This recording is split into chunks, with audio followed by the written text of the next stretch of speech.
महोदय, मैं निम्नलिखित प्रस्ताव पेश करता हूं कि यह सभा 1 अप्रैल 2025 को सभा में प्रस्तुत कार्य मंत्रणा समिति के 9वें प्रतिवेदन से सहमत है।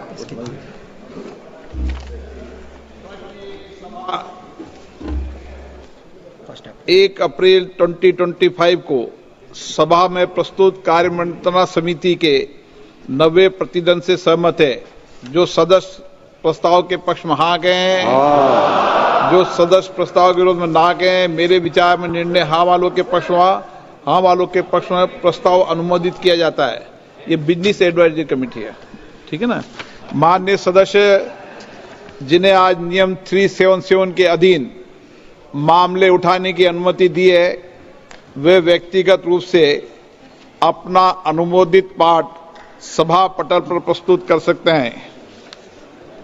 आइटम नंबर 11, माननीय मंत्री पंकज चौधरी जी।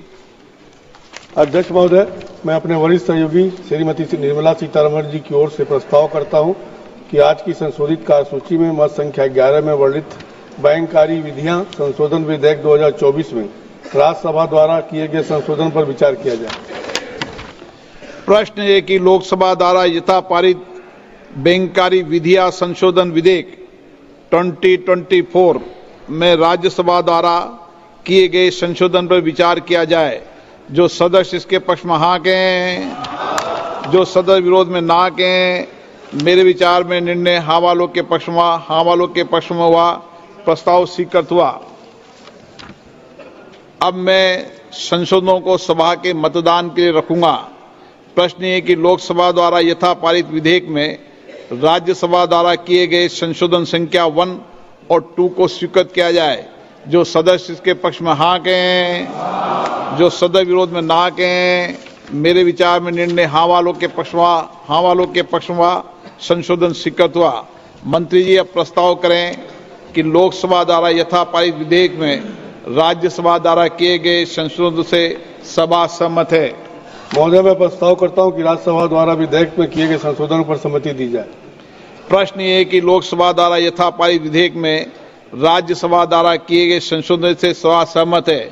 जो सदस्य इसके पक्ष में हाँ कहें, जो सदस्य विरोध में ना कहें, मेरे विचार में निर्णय हाँ वालों के पक्ष में, हाँ वालों के पक्ष में हुआ, प्रस्ताव स्वीकृत हुआ। लोकसभा द्वारा यथा पारित बैंककारी विधियां संशोधन विधेयक 2024 में राज्यसभा द्वारा किए गए संशोधन सभा में सभा सहमत हुई। आइटम नंबर 12 और 13 को एक साथ सभा में लिया जा रहा है। वक्फ संशोधन विधेयक 2025 संयुक्त समिति द्वारा यथा प्रतिवेदित और मुसलमान वक्फ निरसन विधेयक 2024। माननीय मंत्री किरण रिजिजू जी।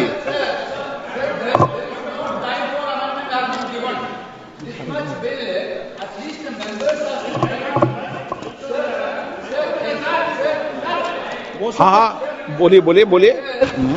This type of bill, when you are bringing it to the house, at least the members has to have the power to give amendments. Yesterday, what happened, sir? This bill has been brought into the notice of member only afternoon, around afternoon. Then the amendment time will be ceased till 3:30. Then how can the members move amendments, sir? This is basically you are actually bulldozing the legislation, sir. This type of legislation bulldozing is not happening in this house, sir. Sir, members has to go. Why that, sir? You need to give time for amendment, sir. Sir, there are several provisions to be given amendment. There is no time at all. Okay, आप सुनिए, आप बैठिए, एक विषय मैं दे दूं। माननीय सदस्यगण, मैंने सभी जो गैर सरकारी माननीय सदस्यों के जो भी संशोधन प्रस्ताव थे वह और सरकारी संशोधन प्रस्ताव दोनों को बराबर का समय दिया है। मैंने ऐसा नहीं किया कि आपके मैंने सबको मैंने जितना भी समय गैर सरकारी संशोधन को दिया है उतना ही समय सरकारी संशोधनों को दिया है। मैंने दोनों में कोई अंतर नहीं किया गया है। मंत्री जी को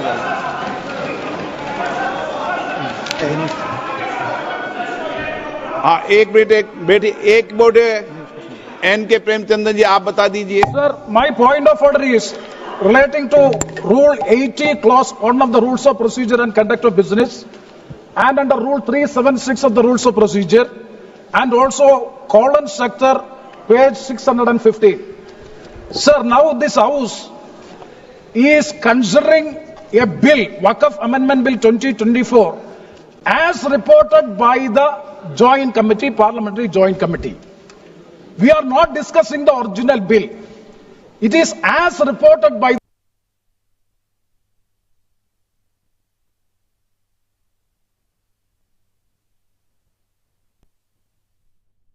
थोड़ी ही देर में बिल पेश होगा और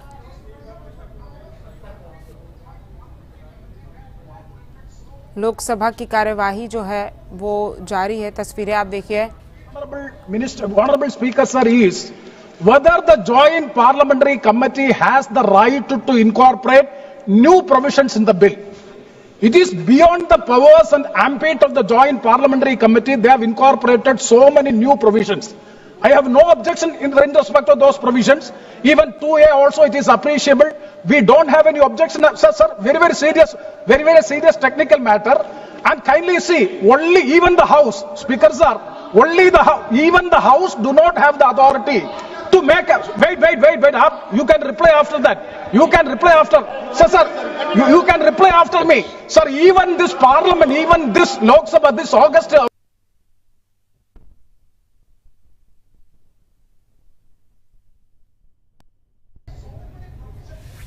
तो देखिए बीजेपी ने अपने सभी सांसदों को व्हिप जारी किया है और कार्यवाही जो है वो अब चल रही है। प्रश्न उत्तर किए जा रहे हैं।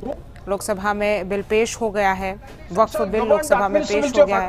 Amendments to clauses or schedules of a bill. An amendment shall be within the scope of the bill and relevant to the subject matter of the clause which relates. Whether these so many provisions in the new drafted bill, extraneous provisions are also incorporated, that will not come within the purview. That is why I am saying even this House do not have the right to make new provisions unless, let me please, unless and until Rule 81 is suspended. I do agree, sir, I do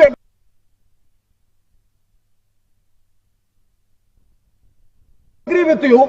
The government has the power. The minister has the power. The minister has the power to move amendments, and also they can recommend. Joint Parliamentary Committee can recommend, but they cannot come with new provisions as a newly drafted bill for which there is no right. Okay. Sir, I am quoting column sector. Very important. पढ़ लिया आपका। मैं व्यवस्था दे रहा हूं, पहले गृह मंत्री जी बताएंगे। हो गया वो। मैं व्यवस्था दूंगा, पहले गृह मंत्री जी बताएंगे, फिर व्यवस्था।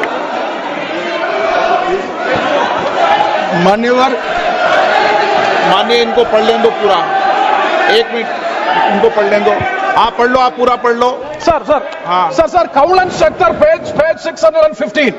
The motion for reference of a bill to a select committee may include instruction to the committee to consider matters other than those dealt with in the bill but relating to the subject matter of the bill. Instruction to the committee for amendments of such sections of the Parent Act as are not covered by the amending bill, whenever given, are to be specific and clear, unquote. Okay. That means unless and until the House specifically directed to go into this, they have no right to make new provisions in the bill. It is beyond the powers of the Joint Parliamentary Committee they have acted, for which I am seeking a ruling. आप बात खत्म करें। माननीय गृह मंत्री जी, आप बैठिए। ऐसा नहीं चलेगा माननीय सदस्य, मैंने सबको मौका दिया, प्लीज बैठिए आप। बैठिए। माननीय गृह मंत्री जी बोलेंगे। माननीय सदस्य ने जो पॉइंट ऑफ ऑर्डर उठाया है, मैं इसके हार्द को सदन के सामने रखना चाहता हूं। भारत सरकार की कैबिनेट ने इस बारे में एक बिल अप्रूव कर सदन के सामने रखा। आपके द्वारा ये बिल जॉइंट पार्लियामेंट्री कमेटी को दिया गया, जिसका विपक्ष का भी बड़ा आग्रह था। कमेटी ने इस पर सुविचारित रूप से अपना मत प्रकट किया। वो जो मत प्रकट हुआ, वो मत फिर से कैबिनेट के सामने गया। कमेटी के जो सुझाव थे, ये भारत सरकार की कैबिनेट ने स्वीकार किए और अमेंडमेंट के रूप में किरण रिजिजू जी लेकर आए। ये तभी होता है जब ये ऑफिशियल अमेंडमेंट कैबिनेट की अनुमोदन के बगैर आता है। मान्यवर, मैं नहीं मानता इसमें कोई पॉइंट ऑफ ऑर्डर है, और आपका ही आग्रह था कि कमेटी ज्वाइंट पार्लियामेंट्री कमेटी बने। अगर कमेटी ने कोई बदलाव ही नहीं करने हैं तो ये कांग्रेस जैसी कमेटियां नहीं, हमारी लोकतांत्रिक कमेटी है मान्यवर, जो दिमाग चलाती है। कांग्रेस के जमाने में कमेटियां होती थी जो थप्पा लगाती थी। हमारी कमेटी चर्चा करती है, चर्चा के आधार पर विचार करती है और परिवर्तन करती है। अगर परिवर्तन को स्वीकार ही नहीं करना है तो कमेटी काहे को लिए है भाई?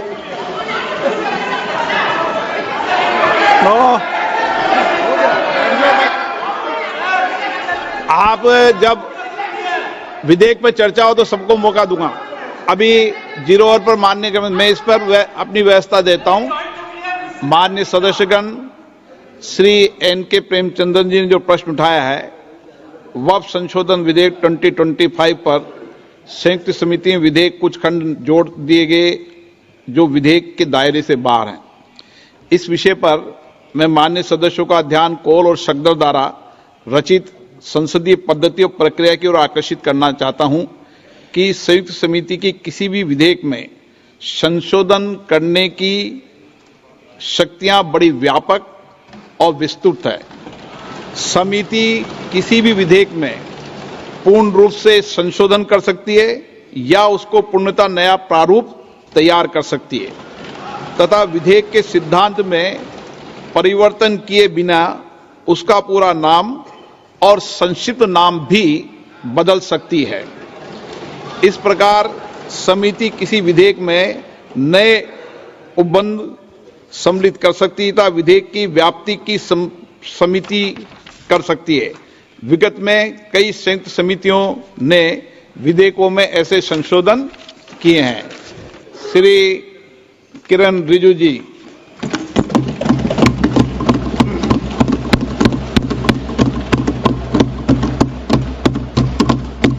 Honorable Speaker, sir, I rise to move the motion for consideration of the Waqf Amendment Bill 2025 and Mussalman Waqf Repeal Bill 2024. अध्यक्ष महोदय जी, आपने जो रूलिंग दिया है, जेपीसी के बारे में जिक्र किया है, उसी के साथ साथ जुड़ते हुए एक मिनट किरण जी, एक मिनट श्री सौगत राय जी संशोधन संख्या 108 को प्रस्तुत करें। आप बोल रहे थे ना?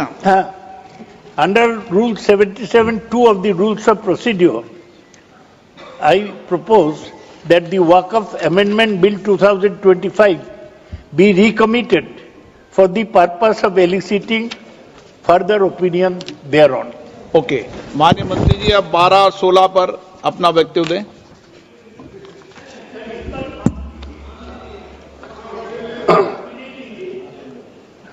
आपका जो जब मैं ओपनिंग करूंगा उसका भी जवाब आएगा और बाकी अमेंडमेंट तो आखिरी में आता ही है।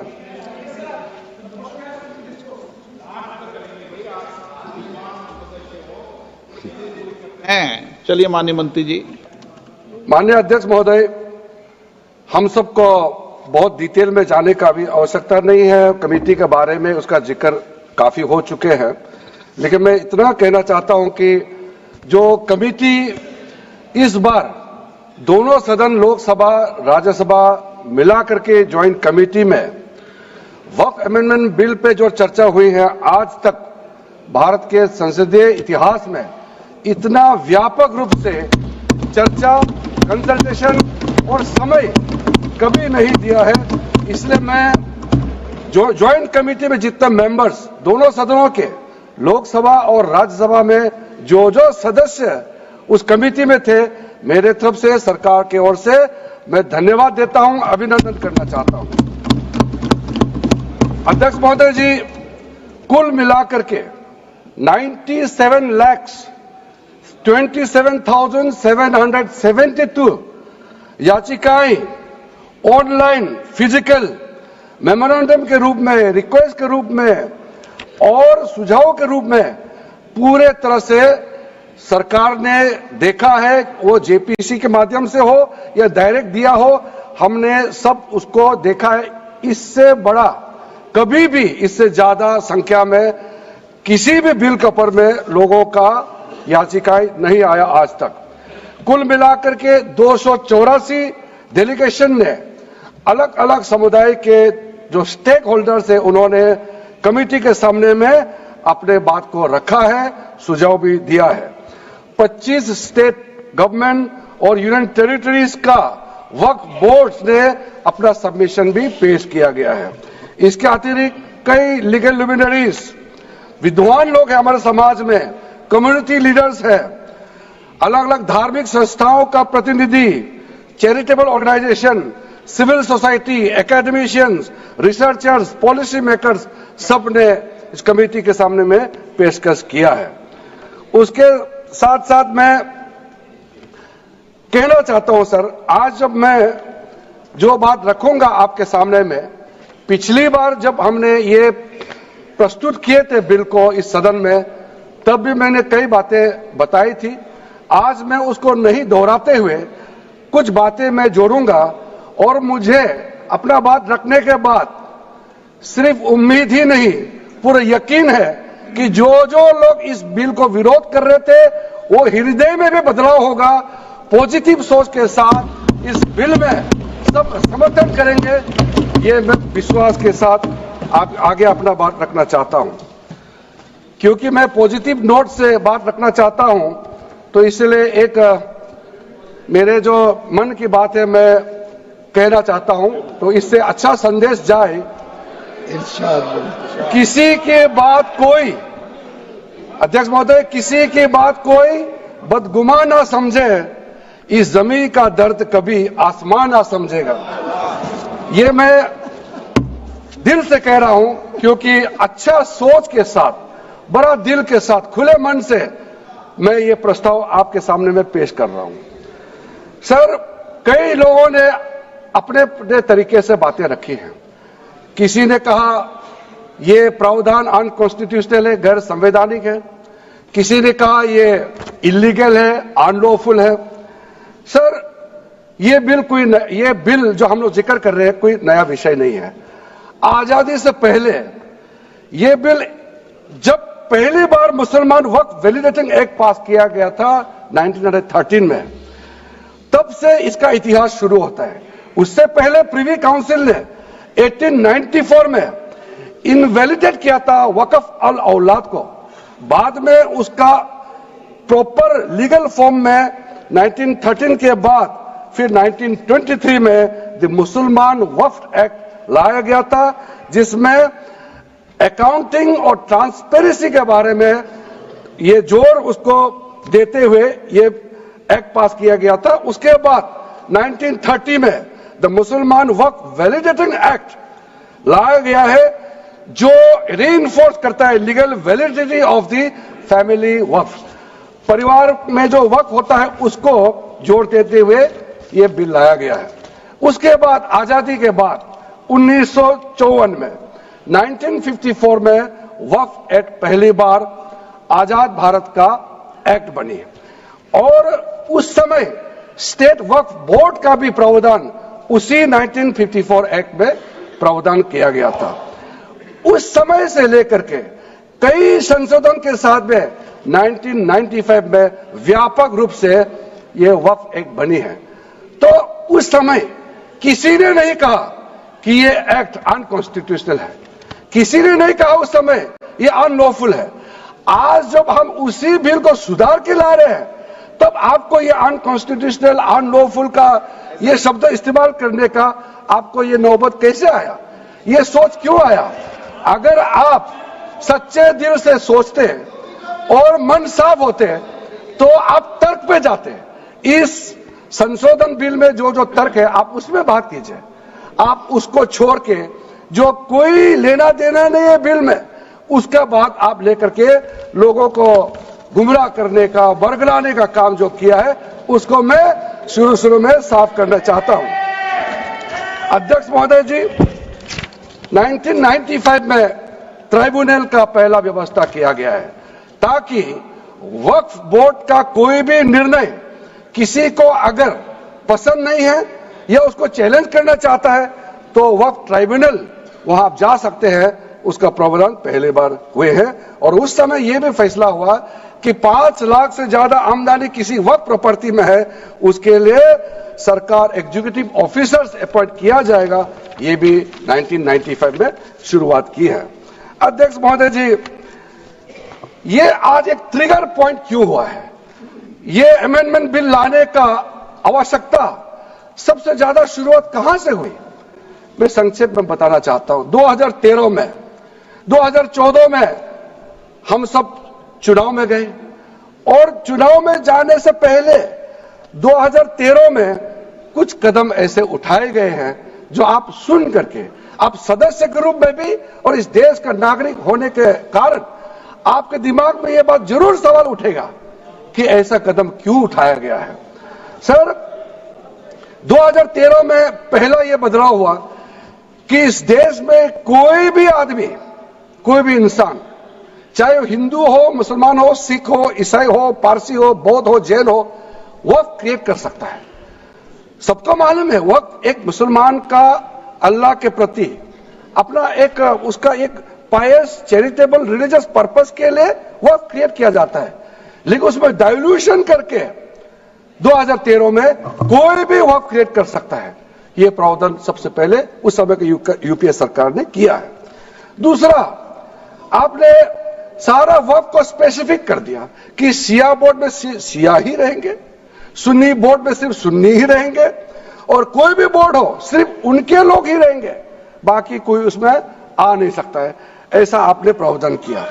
तीसरा, 2008, सर आप शांति से सुनने के बाद आप जो भी पूछेंगे हमारा रिप्लाई तो आएंगे ही सर। डिबेट का आखिरी में है, मेरा फिर से रिप्लाई होगा।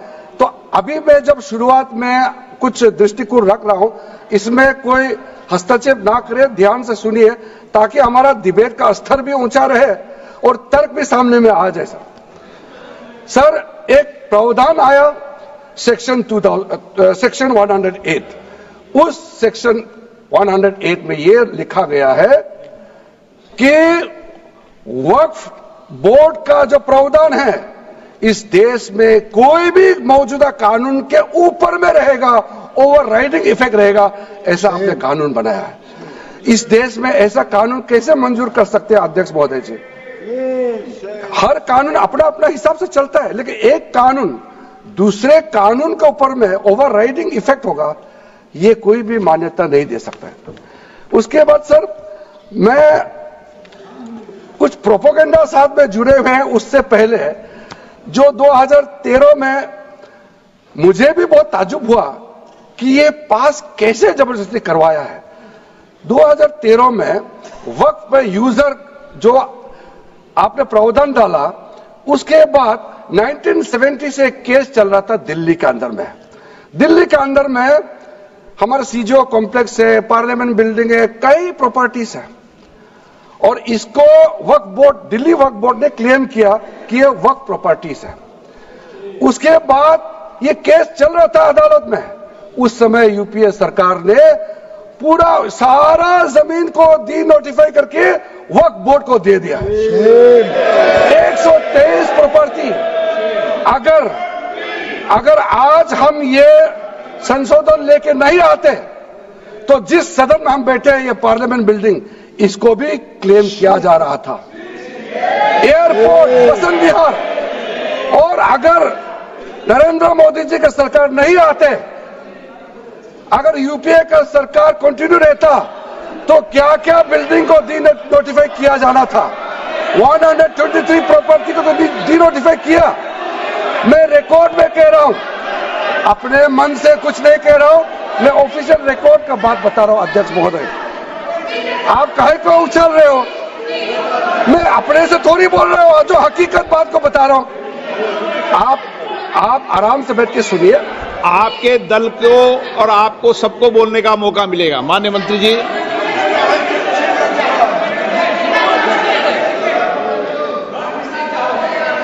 सर मैं फिर से कह रहा हूं, मैं एक शब्द अपने ओर से नहीं कह रहा हूं, जो घटना है, जो हकीकत है, यही कह रहा हूं। इनको इसमें इतना उछालने का, उत्तेजित होने का कोई मतलब ही नहीं है सर। अध्यक्ष महोदय,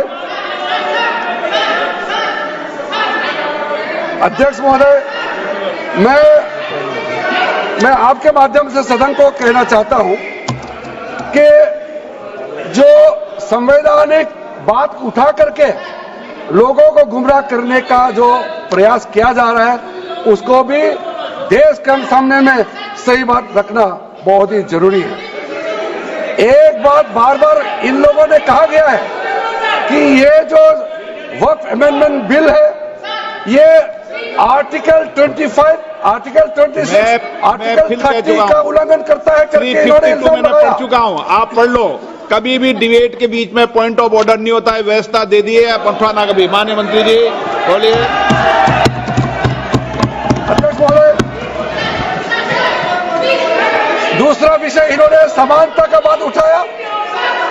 आर्टिकल 14 का इक्वालिटी को लेकर के उन्होंने सवाल उठाया, उसका भी मैं जवाब देना चाहता हूं। अध्यक्ष महोदय, ये कोई तरीका नहीं है। माननीय अध्यक्ष की व्यवस्था अंतिम व्यवस्था होती है। बोलिए मंत्री जी, आप बोलते जाओ। अध्यक्ष महोदय, क्योंकि मेरा कान खुला हुआ है तो ये डिस्टर्ब हो रहा है मुझे। मैं अभी ये पैन की बात करता हूं। अध्यक्ष महोदय, ये वक्फ बोर्ड का जो काम है, ये बेसिकली वक्फ प्रॉपर्टी को जो संभालने वाले मुतावली और जो वक्फ प्रॉपर्टी को व्यवस्था करते हैं, उसको संचालित करने के लिए ये गवर्नेंस का, सुपरविजन का एक प्रावधान है। किसी भी तरीके से वक्फ बोर्ड वक्फ प्रॉपर्टी को मैनेज नहीं करता है। वक्फ बोर्ड वक्फ प्रॉपर्टी मैनेजमेंट में हस्तक्षेप नहीं करता है।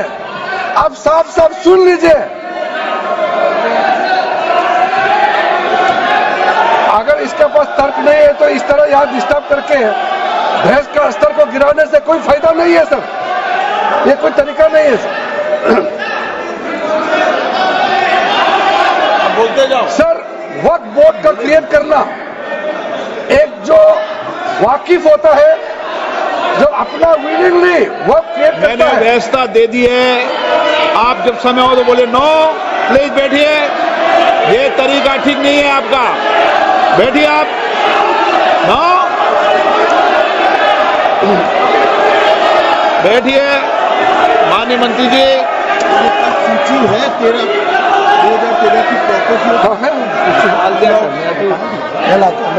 निकाल बताना है। कहते भी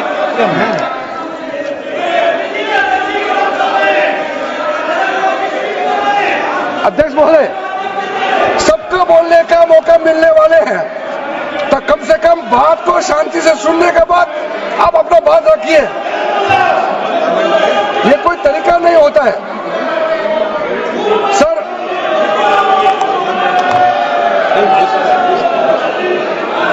अध्यक्ष महोदय, ये जो उन्होंने गुमराह करने का कोशिश किया गया है, ये मैं कुछ केसेस आपको बताना चाहता हूं सर। आप देखिए, आर्टिकल 25(1) क्या कहता है? संविधान का अनुच्छेद आर्टिकल 25(1) कहता है, subject to public order, morality and health, and to the other provisions of this part, all the persons are equally entitled to freedom of conscience and the right freely to profess, practice and propagate religion. Sir, government किसी भी धार्मिक व्यवस्था को, किसी भी religious institution, कोई धार्मिक काम में हस्तक्षेप करने नहीं जा रहा है, ना ही वक्फ बोर्ड किसी धार्मिक स्थल की व्यवस्था में कोई भी तरीके से हाथ डालने का प्रावधान है, बिल्कुल नहीं है। सर, आप अगर हम कोई नमाज, सर ये क्या झूठ बोल रहे हैं? ये कॉन्स्टिट्यूशन, हम कॉन्स्टिट्यूशन का प्रावधान पढ़ रहे हैं, फिर भी झूठ बोल रहे हैं। ये कॉन्स्टिट्यूशन को नहीं मानते हैं। सर, किसी मस्जिद का मैनेजमेंट को हम हस्तक्षेप करने का कोई इसमें प्रावधान नहीं लिया जा रहा है। एक मिनट माननीय सदस्य, आप भारत की संसद में बैठे हो, गरिमा मर्यादा बनाए रखो, बैठे बैठे टिप्पणी मत करो। हाँ, आपको जब मौका मिलेगा आप अपनी बात कहना, बैठे बैठे टिप्पणी नहीं कर सकते, ये संसद की मर्यादा नहीं है, ऐसे नहीं चलेगा सदन। सदन व्यवस्था नियम से चलेगा। किसी भी व्यक्ति को बैठे बैठे कोई भी सदस्य जो बोल रहा हो उसके बीच में टिप्पणी करने का अधिकार नहीं है। माननीय मंत्री जी।